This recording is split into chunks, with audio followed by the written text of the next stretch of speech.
السلام عليكم ورحمة الله وبركاته، حبايبي ومتابعيني الجمال المحترمين في كل مكان، وحشتوني جدا. واخيرا الفيديو المنتظر معاكم زوزو من قناة زد واي فاميلي. لو اول مرة تشوفيني انزلي حالا اشتركي في القناة وفعلي علامة الجرس على الاول او الكل، وتعالي بقى نشوف مع بعض الفيديو اللي انا متحمسه له بشكل مش طبيعي. الحمد لله رب العالمين، ربنا كرمني وجبت مكنسه بوش. انا كان نفسي جدا جدا في مكنسه اكنس بيها الارضيات واغسل بيها المراتب واغسل الانتريهات. انا كنت عايزه كده حاجه شامله. مش عايزه اقول لكم بقى عملت ريفيوهات قد ايه على المكنسه دي، سواء بالعربي او بالانجلش، كمان قنوات بالانجلش، لغايه لما رسيت ان انا مقتنعه بيها تماما و100%. انا جبتها من التوكيل الفرع اللي في الدقي. ده الرقم بتاعهم الكول سنتر، الرقم المختصر.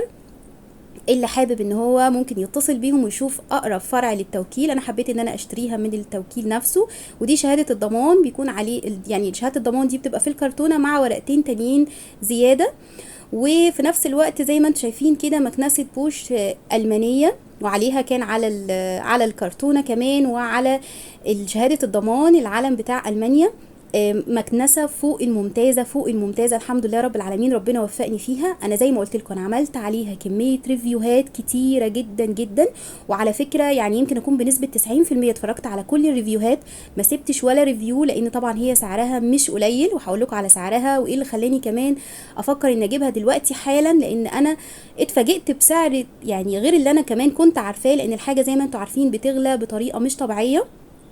وعايزه اقول لكم كمان ان انا اتفرجت على كل الريفيوهات السلبيه، كان حوالي نسبه 3% او 5%، بس حبيت برضه اشوف ايه العيوب اللي الناس بتتكلم فيها، وهقول لكم كل التفاصيل. بجد هتطلعي من الفيديو ده ان شاء الله مستفاده بكل حاجه، ومع ذلك صممت ان انا اجيبها. وهقول لكم برضه ليه، لان كل اللي اتقال عليها او في الحاجات اللي هم يعني بيتكلموا فيها دي حاجه مش يعني مش صحيحه تماما، وحسبت لكم طبعا بكل الادله قدام عينيكم. اول حاجه زي ما شفتوا كده فتحت الصندوق بتاعي، والقطعه اللي قبل دي على طول اللي شبه دي كانت القطعه بتاعه تنظيف الانتريه بالميه، يعني التنظيف الرطب. تمام. القطعه دي بقى القطعه بتاعه السجاد، بيتحط فيها الكاوتشه اللي انتوا شايفينها دي، اللي فيها شعيرات وفي نفس الوقت فيها زي مساحه كده بتسحب الميه، دي تقدري تعملي بيها السجاد والارضيات. هنا بقى ده الخرطوم اللي بتوصليه في حالة لو انت عايزة تغسلي المرتبة او عايزة تغسلي الانتريه او عايزة تغسلي السجاد. لازم الخرطوم ده بيتوصل جزء بالمكنسة وجزء بالرشاش، وهتشوفوا معايا دلوقتي كل حاجة هنعملها بالتفصيل. وكمان اي جزئيه همر بيها هقول لكم العيوب اللي كانت الناس بتتكلم فيها، وهل فعلا يعني انا كنت بحاول استوعب هل دي عيوب العقل يصدقها، يعني هل اللي انتوا بتقولوه ده ينفع ان هو يحصل، ولا الطبيعي ان هو ما يحصلش. يعني انا كنت بقيس كل حاجة بالمنطق، مش عشان لان في ناس كمان كانت بتقول على الفيديوهات السلبية دي كل الناس بتطلع تتكلم عن مميزاتها، محدش ابدا بيقول عيوبها. الحمد لله ان انتوا قلتوا عيوبها. لا يا جماعة، المكنسة ممتازة ممتازة ممتازة، وهتشوفوا معايا. القطعة دي بقى القطعة اللي بتسحب المية من الأرضيات، يعني لو عندك أي سوائل في الأرض تقدري إن انتي تسحبيها بالقطعة دي، وهتشوفوا معايا كمان هتشتغل ازاي. هنا بقى ده الكتالوج بتاعها، طبعا شارح كل حاجة بكذا لغة، انتي تقدري بقى تختاري اللغة اللي تناسبك، اللي انتي حابة ان انتي تقري فيها اي معلومة عن الكتالوج. وعايزه اقول لكم انتوا لو عملتي سيرش على اليوتيوب هيطلع لك مليون فيديو زي ما قلت لك، سواء بالعربي او بالانجلش، وتقدري تشوفي كل الريفيوهات عندها. وكمان في تكايه معينه عايزه اقولها لكم في الفيديو، مهمه جدا جدا، بس تابعي ان شاء الله معايا الفيديو للاخر وهتطلعي مستفيده جدا باذن الله. ده بقى الخرطوم بتاع المكنسة. عايزة اقول لكم ما شاء الله متين جدا، قوي، يعني الخامة بتاعته كده مختلفة. حسيت ان هو مختلف عن اي مكنسة تانية بصراحة، يعني اول مرة اشوف الخرطوم يكون بالمتانة دي او بالشكل ده. القطعة دي بقى القطعة الجبارة التحفة، اللي انا من اسباب ان انا كمان جبت ليها المكنسة. طبعا انتي لما بتقرري انك تشتري حاجة، اهم حاجة تشوفي هي هتنفعك ولا لا، هل هي دي اللي انتي عايزاها، هي دي اللي هتقضي الاغراض بتاعتك لاي حاجة انتي بتستخدميها في البيت. هتشوفوا برضو معايا القطعة اللي فاتت دي هنستخدمها في ايه. ده بقى الدراع بتاع المكنسة. طبعا من الاستانلس زي ما انتم شايفين، الاستانلس بتاعه تحفة جدا، وطبعا ليها درجات تقدري ان انتي تطوليها او تقصريها زي ما انتي عايزة على حسب المسافات. يعني عايزه اقول لكم ان المكنسه الحمد لله رب العالمين، انا جايباها على فكره من قبل العيد ومن قبل ما اسافر اسكندريه، بس كنت حابه ان انا اعمل بقى الريفيو كده كامل معاكم، وكمان اجربها علشان ابقى ايه يعني وفيت فيها كده كل حاجه، واللي عايز يشتريها ان شاء الله كده يكون يعني بيشتريها وهو مرتاح وخد كل المعلومات الكافيه. لان زي ما قلت لكم ان انت تتفرجي على الحاجه اكتر من مره، طبعا زي ما قلت لكم سعرها مش رخيص، هقول لكم السعر وهقول لكم كل التفاصيل، لكن الواحد طبعا يحب ان هو يدفع مبلغ يكون في مكانه، فكان لازم ان انا اعمل كذا ريفيو واشوف كل حاجه علشان ابقى ان شاء الله كده ايه بشتري الحاجه وانا مقتنعه بيها تماما. هنا بقى ده الجسم الاساسي بتاع المكنسه اللي انا بشفط فيه التراب عادي جدا. ده الشكل بتاعه، عايزه اقول لكم شكله تحفه ما شاء الله. وزي ما انتم شايفين كده من تحت فيه اجزاء كده من الستانلس كده ناعمه جدا. دي طبعا بتسهل عليكي ان هي تشفط معاكي التراب بسهوله، وفي نفس الوقت برضو فيها زي شعيرات كده. برضو الحاجات دي موجوده في مكانس تانية ان انت تقدري ترفعي الشعيرات دي، تعليها شويه عن الارض في حاله لو انت بتشيلي التراب من على السيراميك. القطعه دي بقى اللي انتوا شايفينها بتتشال وبيتحط مكانها القطعه الشفافه دي، علشان لو في اي حاجه مثلا معدن، اي حاجه ازاز ممكن تكون موجوده في الارض وانت عارفه انك هتنضفي المكان ده، فبتتجمع في الشكل الشفاف ده. حتى لو حاجه مثلا ذهب، يعني يمكن كانوا حاطين في الكتالوج او على الكرتونه ان الجزء الشفاف ده كان فيه خاتم او دبلة، بحيث انه بيقولك ان هو بيجمع كل الاجزاء المعدن في المكان ده. نيجي بقى هنا للمسحوق ده، المسحوق اللي فيه رغوة والتاني مانع للرغوة. المسحوق ده تمنه كان 400 جنيه، وبعدين 450، ولما اشتريته بقى ب500 جنيه. طبعا هقول لكم على البديل برضو واحنا ماشيين في الفيديو، لان طبعا لما يخلص انا مش هجيبه تاني. القطعة دي بقى خاصة بالمراتب، فيها كده اجزاء من السيليكون تقدري تستخدميها على المرتبة لو انت عايزة تنضفيها على الناشف، او لو عايزة تنضفيها على الرطب ان انت برضو ترشي مية وتبتدي تسحبي بيها. في الحالتين ممتازة ممتازة ممتازة. وبرضو هنشوف مع بعض بقى، خلاص احنا اشترينا الحمد لله المكنسة، بعد كده دايما هتلاقوني بقى بعمل لكم ريفيوهات عن اي حاجة بنضفها غير طبعا الريفيو ده، وهتشوفوا بقى في الفترة الجاية يعني ان شاء الله اللي عايز يقتنع بيها اكتر باذن الله كده ايه توصلوا الفكرة بتاعتي. ده بقى جسم المكنسة الاساسي. هنا زي بروشور كده صغير حاطط لك فيه كل الصور بكل الادوات اللي انا عرضتها عليكم بكل استخداماتها بكل حاجه. جسم المكنسه الاساسي كله مصنوع من البلاستيك، وفي نفس الوقت يا جماعه جسم المكنسه ده يعني لو جبتي اي مكنسه جنبها هي اكبر منها، يعني جسم المكنسه ما شاء الله ضخم. ومع ذلك في العيوب اللي الناس كانت بتتكلم فيها، طبعا احنا هحاول ان انا ايه امسك لكم من هنا ومن هنا، لكن كانت من ضمن العيوب ان المكنسه بتبقى تقيلة. طب ما هو شيء طبيعي ان هي لازم تبقى تقيلة، لاني انا بستخدم فيها مية، فطبيعي ان هي لازم وزنها يكون تقيل شوية. هنا بقى بوريكم ان ده زرار الباور، وهنا في سرعات عندي وسرعة لغاية 4، يعني 1 2 3 4. وعندي هنا في لمبة صغيرة دي بتبقى بتنور احمر في حالة لو الكيس بتاع التراب اتملى، او لو انت مش بتستخدمي كيس التراب وبتستخدمي المية بينور احمر في حالة لو في رغوة في الصندوق. طبعا كل ده بيتشرح اكتر وهيتفهم اكتر مني وانا بشرح لكم عملي باذن الله. هنيجي بقى هنا للجزء بتاع المكنسة، زي ما انتم شايفين كده بفتح وبقفل عشان اوريكم ازاي بتتفتح. ده الجزء اللي فيه بقى اي قطع ممكن تكون موجودة في اي مكنسة تانية. اول قطعة معايا اللي انا بشيل بيها يعني القطعة الأتربة من على الأنتريه أو من على الكنب أو برضو من على المراتب، دي القطعة الصغيرة المخصصة.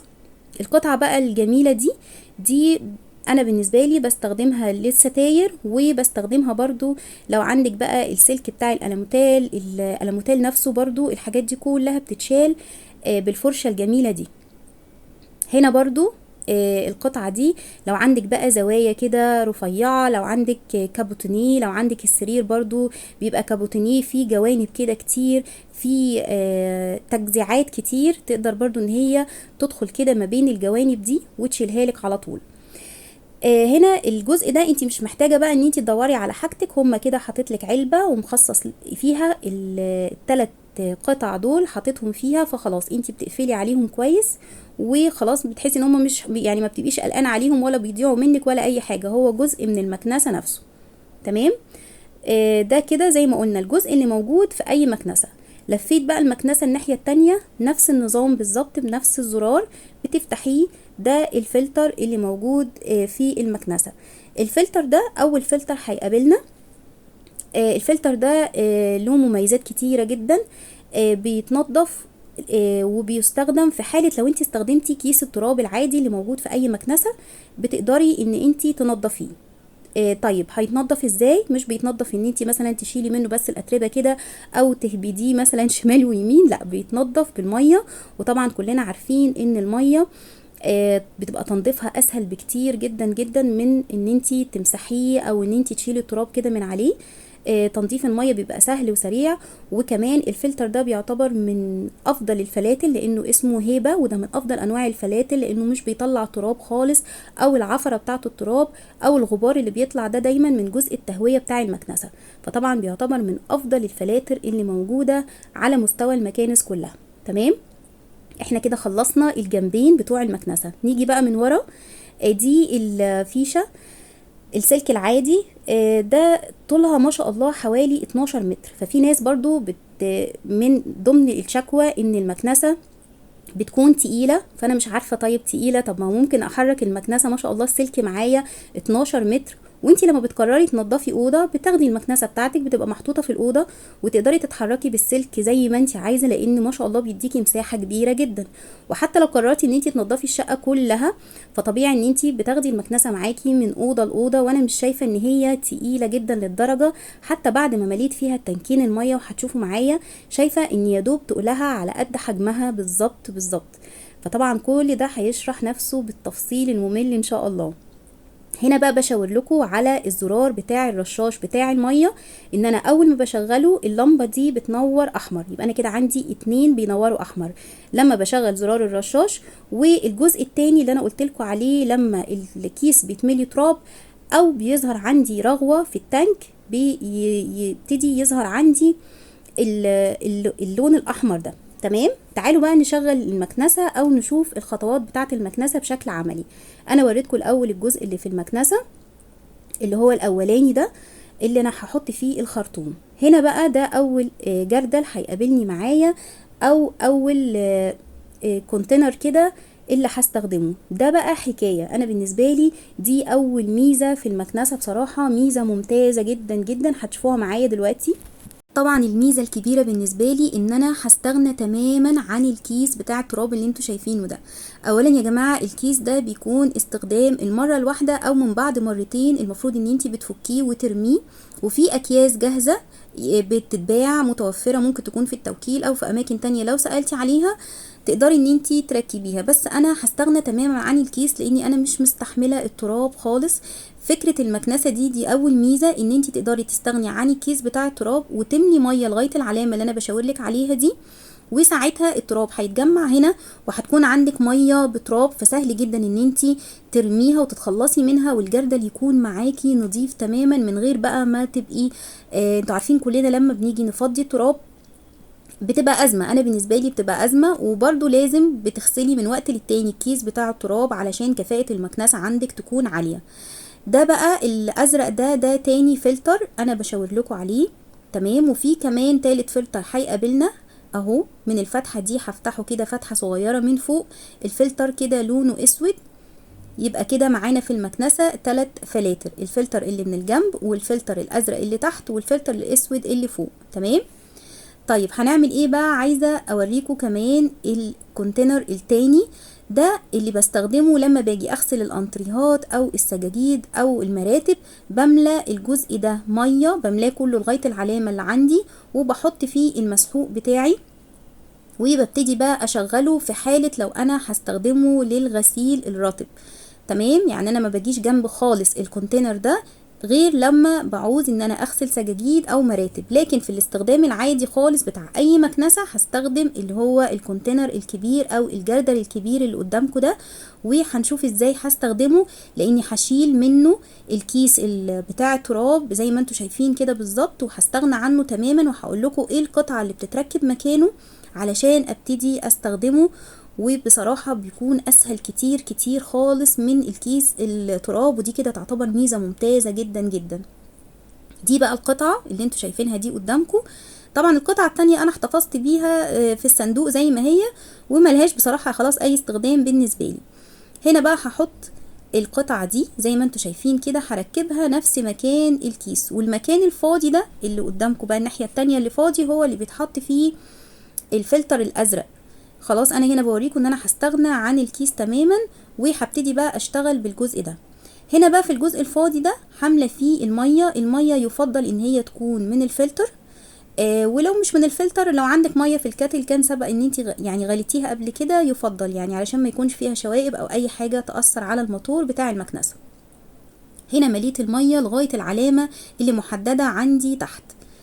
وطبعا لما هبتدي بقى اسحب الاتربه بتاعتي كلها هتسحبها عادي جدا، وهتبقى ميه بتراب، وهتشوفوا معايا طريقه تنظيفها. طبعا يا جماعه المكنسه دي على قد ما هي جميله جدا وبتديكي نتيجه هايله جدا، على قد ما هي برضو هتبقى محتاجه مننا تنظيف اول باول. بعد كل يعني تنظيفه عميقه كده للشقه لازم نغسل الجردل، وهو مش هياخد مننا وقت خالص، مفيش دقيقتين 3. تقلبي بس الميه اللي فيه كده في التويلت علشان يبقى نظيفه زي الفل، علشان لو بيتيه يوم واحد بس هيعمل روايح مش كويسه. هنا بقى بوريكم ان انا ركبت الخرطوم كده الاول في الجزء بتاع المكنسه ولفتها، وهنا جبت العصايه الاستانلس دي ركبتها برضو. بوريكم ان انت تقدري تفتحيها لو عايزاها تبقى مسافه معاكي، او تقفليها براحتك خالص. هي ما شاء الله تقدر تكبر ويعني يعني تقدري تديها معاكي المسافه اللي انت عايزاها خالص، يعني ما شاء الله عليها مساحتها حلوه قوي. هنا بقى زي ما انتوا شايفين ركبت بقى الجسم الاساسي بتاع المكنسه اللي هو انا هكنس بيه التراب العادي خالص. عايزه بقى اسمعكم صوت المكنسه.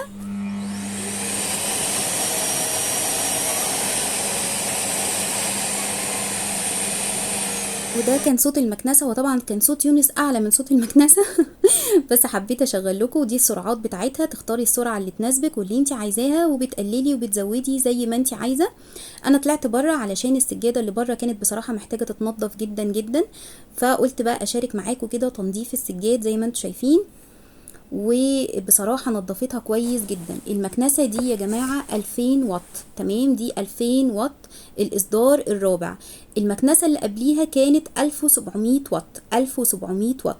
وكان الفرق ما بينهم بالظبط كده، كان في فرق في السعر والفرق في السرعة. يعني دي 2000 واط اللي هو الإصدار الأخير ده، الإصدار 4، وهي كانت 1700 واط. والحاجة التانية السرعات، يعني اللي هي 1700 واط ما فيهاش سرعات زي السرعات دي، بس هو ده الفرق. وكمان كان في فرق في السعر 1200 جنيه للناس اللي عايزة تجيب الإصدار اللي قبل دي. تمام، يبقى في فرق في السعر 1200 جنيه، زائد ان هي ما فيهاش سرعات، والسرعات بتاعتها 1700 واط، لكن المكنسة بتاعتي دي 2000 واط. تمام.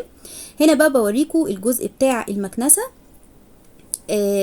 الشعيرات اهو بحاول ان انا ارفعها لكم علشان تشوفوها، وكمان تنيت السجادة وقلت ايه اوريكم شكل التراب وهو بيتسحب. والمكنسة بتبقى عالية، لان يعني يفضل ان انت لما تسحبي التراب من على السيراميك، او لو عندك مساحة كده من الارض مثلا بلكونة اي حاجة، ترفعي الجزئية دي. علشان انا بحاول كده برضو قربت لكم الكاميرا علشان تشوفوا اول ما المكنسة هتشتغل ما شاء الله يعني قوة الشفط بتاعتها حلوة جدا، زائد ان هي لازم تكون عالية شوية علشان تسحب معاكي التراب بكفاءة عالية جدا. تمام، زي ما انتوا شايفين كده. انا حاولت والله اقرب لكم الكاميرا على قد ما اقدر. نيجي بقى للقطعة. طبعا كل ده انا بستخدم لكم القطعة اللي هي على الجاف، دي القطعة بتاعت الانتريهات او تنظيف الكنب او تنظيف الخداديات او اي حاجة عندك انت حاسة ان هي تقدر القطعة دي ان هي تنظفها. انا جيت لكم بقى على الظهر بتاع الكنب اللي هياخد باله فيه زي شعيرات كده، والحاجات دي كانت من القطط على فكرة، وانا تعمدت ان انا اصورها لكم او اجيب الاضاءة كده بالشكل ده علشان تشوفوا ما شاء الله نظفتها ازاي. لان ساعات كده القطط بيبقى ليها مواسم ممكن الشعر يتساقط كده من جسمها، والموضوع ده بصراحة بيضايقني جدا. فقلت ايه انضف الجزء ده معاكم، وما شاء الله نظفته بكفاءة عالية، وسرعتها ما شاء الله ما شاء الله ممتازة.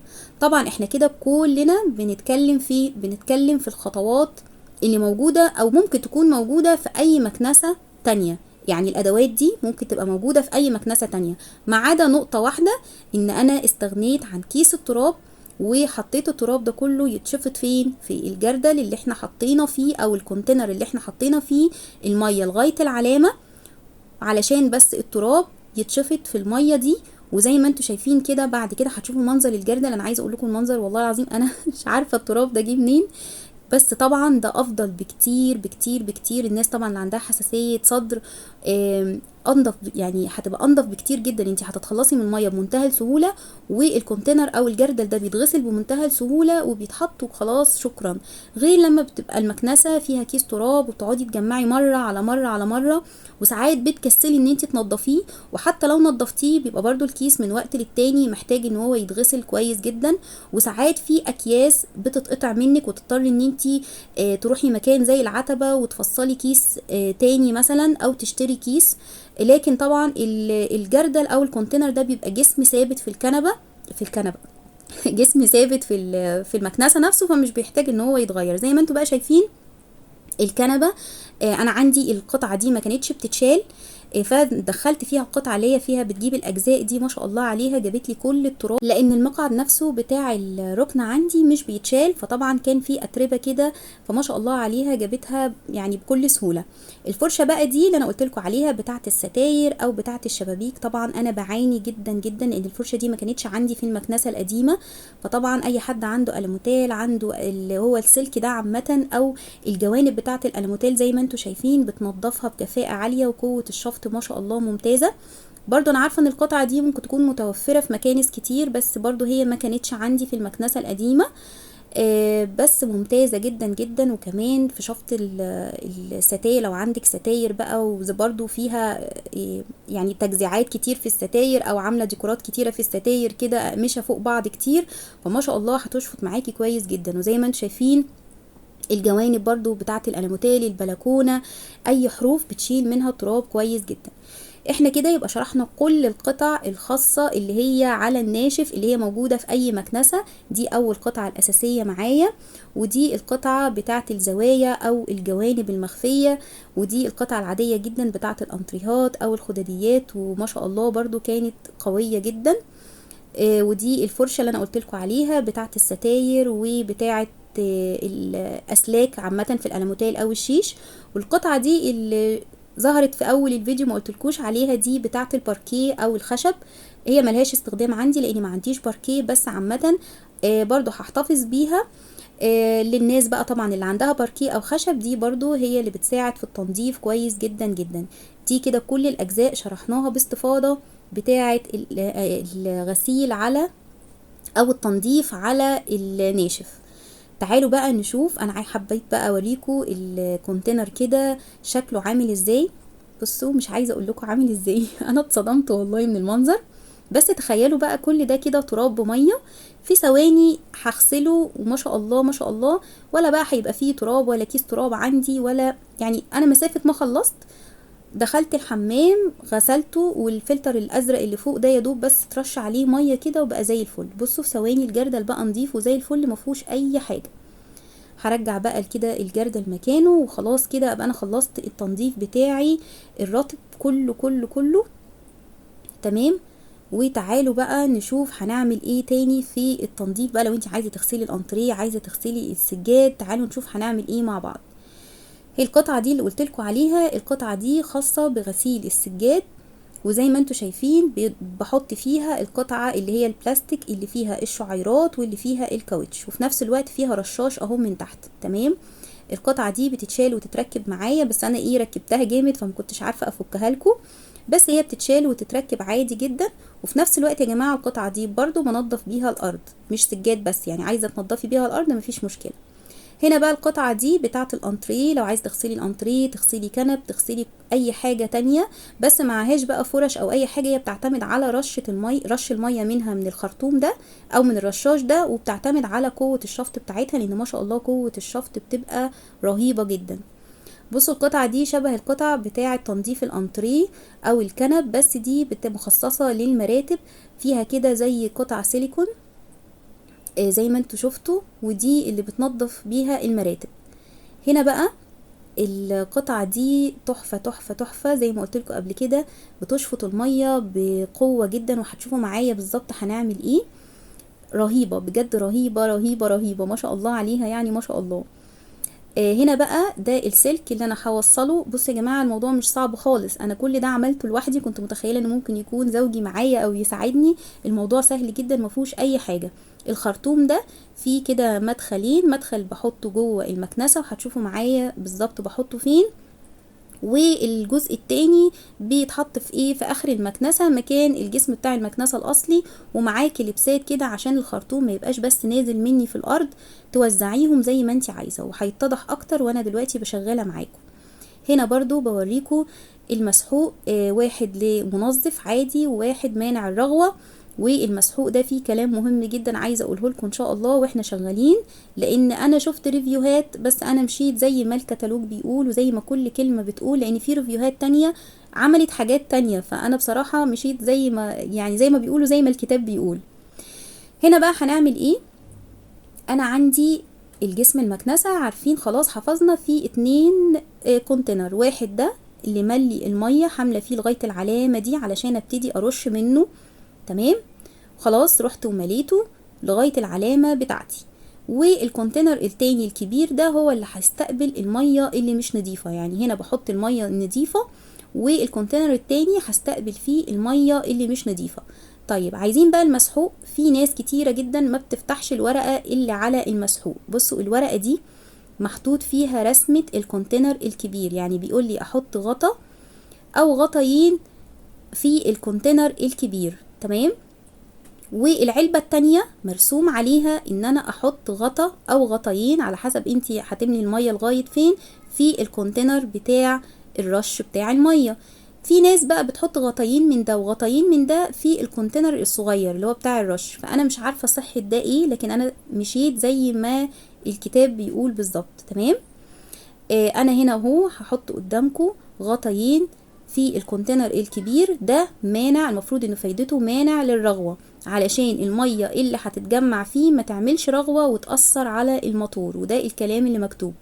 اما هنا ده بقى اللي بيعمل رغوة في السجاد، فهحط منه غطيين في الكونتينر ده.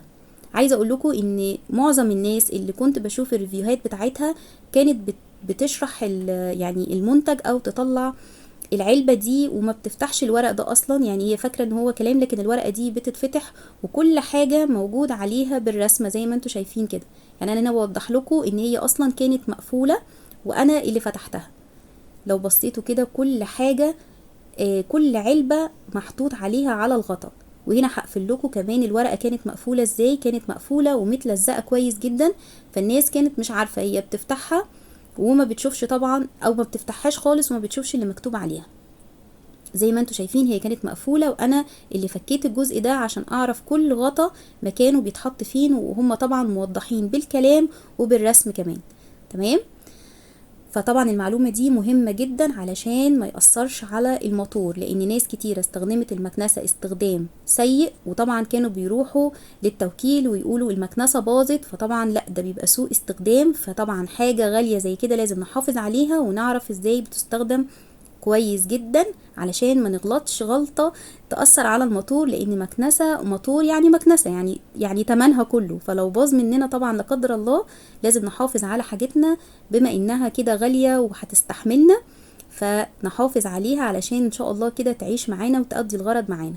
هنا بقى بوريكم ان انا خدت الخرطوم بتاعي في مكان زي ما انتوا شايفين كده، مكان للرشاش في المكنسة، بنزله لتحت وبدخل فيه الرشاش، وفي زرار احمر لو انت حابه ان انت تفكيه بتدوسي على زرار وبتخرجي الخرطوم بمنتهى السهوله. الجزء التاني بقى بركبه في نهايه المكنسه، مكان اللي هو الجسم الاساسي، وبعدين بمشي بقى بالسلك كده زي ما انتوا شايفين لغاية ما اوصل للايد بتاعه المكنسه، وبلاقيها اوتوماتيك بتركب كده لوحدها، يعني مكان الايد بتتحط كده بالظبط، ما بتاخدش اي مجهود. طبعا الخرطوم زي ما انتوا شايفين بيبقى طويل جدا، فانا عملته كده على فكره، لفيته كده على المكنسه بشكل زجزاج علشان يتلم معايا اسرع، وممكن بكليبستين بس، ما تحتاجيش اكتر من كده، علشان بس الخرطوم ما يبقاش نازل منك على الارض ويضايقك. تمام. هو طبعا بيبقى جه معايا 4 كليبسات، وانا حبيت ان انا اظبط ال4 كليبسات معاكم علشان تشوفوا. زي ما انتوا شايفين، بصوا انا جايباه بشكل زجزاجي كده ملفوف حوالين الخرطوم الاساسي علشان يتلم معايا اسرع. برضو من ضمن العيوب اللي الناس اتكلمت فيها ان الخرطوم طويل زيادة عن اللزوم والخرطوم بيبوظ، وطبعا لا، مفيش الكلام ده خالص، الخرطوم زي الفل اهو، مفيش اي حاجة، بيركب بمنتهى السهولة وخلاص. هنا بقى بركب لكم اول حاجة معايا، وهي تنظيف الانتريه والكنب، وهنشوف مع بعض بقى هنعمل ايه. بوريكم برضو في الدراع ده في زرار اهو، ده الزرار المسؤول عن الرش المية من الرشاش، فطبعا هتك عليه.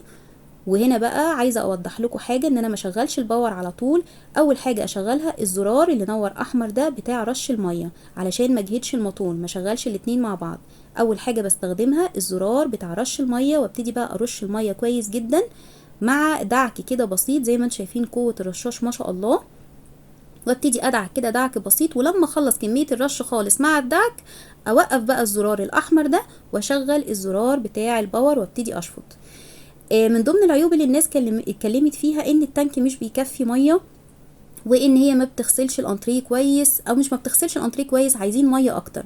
طيب تعالوا كده، لو انت عملتي ريفيو عن انا عايزه انضف الانتريه على الجاف، هتلاقي خلطات، وحد بيجيب طبق وفرشه وبيبتدي يدعك في الانتريه، وبعد كده تجيبي ميه نظيفه. بصوا هنا بوقف الزرار بقى بتاع الرش واشغل الباور وابتدي اشفط. تمام. المهم بصوا ما شاء الله قوه الشفط، انا كده مش مسرعه، وبعد كده هبتدي اسرع. ما شاء الله قوه الشفط ممتازه ممتازه. نرجع بقى تاني، ان انت لو بتنضفي الانتريه بالطريقه التقليديه، بتجيبي طبق وبتحطي فيه مثلا مسحوق كلوريكس ايا كان، وبتبتدي تنضفي، وبعدين تجيبي فوطه وميه نظيفه وتبتدي تسحبي بقى الميه دي كلها، لكن ما بتجيبيش طبعا جردل وتقلبي على الانتريه ميه وتقعدي تدعكي في فرشه، فطبعا ده ما بيحصلش. احنا كلنا لما بننضف اي حاجه على الجاف بنعمل خلطات، وبنبتدي ننضف بفرشه ناعمه علشان الانتريه بتاعنا ما يبص ولا القماش يبوظ، وبعد كده بنسحب بفوطه نظيفه. طبعا كل ده يا جماعه بياخد مجهود. فانت متخيله بقى لما يبقى عندك خرطوم وفي رشاش بيوزع الميه بطريقه زي ما انتوا شايفين كده ما شاء الله سريعه، وبيوزعها لك في كل مكان، وفي نفس الوقت ده رشاش يعني مش جردل بتقلبيه، فالرشاش انا شايفه ان على قد التانك اللي انا مليته كفالي، هيكفي معاكي ركنه كامله او يكفي انتريه كامل، ومع قوه الشفط دي هيسحب معاكي كويس جدا جدا. زي ما انتوا شايفين برضو جيت على المقعد بتاع الكنبه، انا طبعا بنصح كل الناس محدش يجيب غوامق خالص، لان اكتر حاجه بيبان فيها فعلا الاتساخات الغوامق، خصوصا الكحلي او الاسود، فتبعدوا عنهم تماما. فعايزه اقول لكم انا شايفين قوه الرشاش ما شاء الله حلوه جدا، وتبتدي بقى تسحبي. فبرضو الناس تقولك لا اصل الرشاش مش هيكفي وبعوز املى ميه كتير. حتى لو ده حصل وان انتي استخدمتي كميه ميه كتير، انا مش شايفه ان في مشكله ان انا اروح املى التانك تاني واحطه، انا مش شايفه ان دي مشكله خالص. بالعكس، انتي لما بتيجي تنضفيه بالطريقه التقليديه، ممكن الطبق بتاعك اللي انتي كنتي بتمسحي بيه بفرشه او بتمسحي بيه فوطه، بتروحي تمليه مره واتنين وتلاته عشان تنضفي الميه اللي مش نظيفه، وترجعي تاني تدعكي في الانتريه. كلنا بنعمل كده. حتى لو هتنضفي سجاد بفرشه، بتبتدي تقعدي في الارض وبتجيبي الفرشه بتاعتك باي خلطه انت عاملاها وتدعكي السجاد، وبعد كده تغيري الميه وترجعي تعملي تاني بالفرشه. فهي لكن بالعكس المكنسه موفره لك وقت، وموفره لك مجهود، وموفره لك كمان اداه بتسحب الشفط كويس جدا. من ضمن برضو العيوب اللي شفتها في الفيديوهات ان الناس تقولك دي ما بتنشفش. ازاي يا جماعه؟ اولا احنا في صيف، الطبيعي لما بتقرري تغسلي سجاد او انتريه او اي حاجه او بطاطين حتى، بنختار مواسم الصيف علشان نعمل التنظيفات العميقه بتاعتنا. انا بس عايزه اوريكم بقى هنا المنظر. بصوا التانك ما شاء الله اهو التاني مليان، مع اني انا استخدمت الجسم بتاع الكنب والمقعد بتاع الكنب، ولسه كمان في ميه معايا هنستخدمها. بصوا بقى المنظر ده، انا كده ما كملتش كمان بقيه الركنه الجزء التاني. ما شاء الله ما شاء الله، كل دي اتساخات كل دي اتساخات كانت في الركنه. فطبعا انا حطيته تاني وهبتدي اكمل الحاجات التانية اللي انا عايزه اوريها لكم. هنا بقى هركب الجزء بتاع السجاجيد، وهنبتدي برضو نشوف هعمل ايه. اللي انا بس عايزه اوضحه ان ناس كتيره بتقول الجزئيه بتاعت ان الحاجه ما بتنشفش، ده والله في ساعه بالظبط الحاجه بتكون نشفت وزي الفل، واكيد هيختلف من موسم الصيف للشتاء. بصوا هنا دي كانت بقعه لبن، انا مش عارفه انتوا شايفينها ولا لا. ابتديت برضه ارش عليها ميه الاول، برش بالرشاش الاول، ما بشغلش الباور، دي نقطه مهمه جدا علشان ما اجهدش الموتور. بصوا مع الدعك وانا بعمل ما شاء الله طلعت.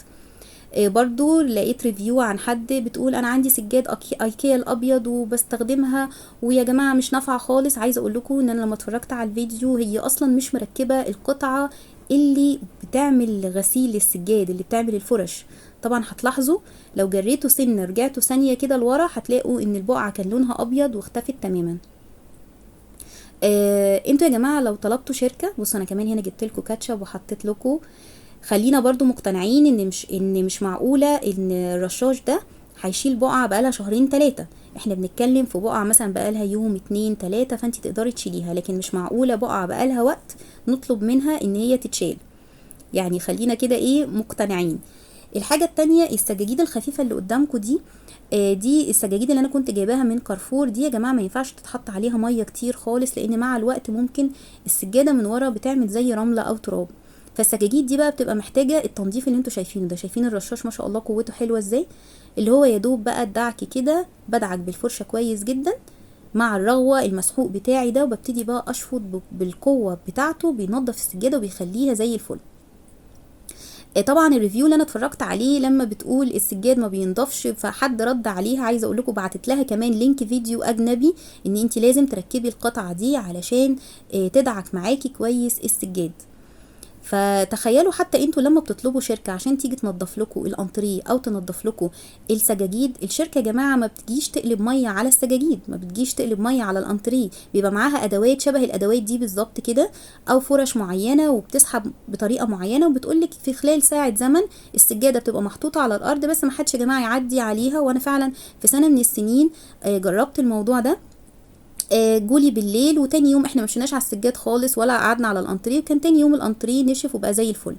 خلينا كمان مقتنعين ان الحاجات دي بنستخدمها في التنظيفات العميقه، واحنا ما بنعملش التنظيفات العميقه كل يوم.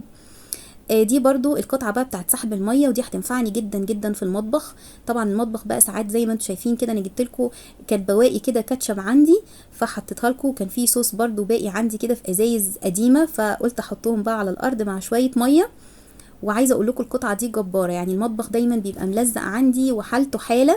فقلت لا بقى، طبعا القطعه دي نفسها ما فيهاش رشاش، انا بعتمد بقى على الرشاش اللي هو الخرطوم اللي انا موصلاه.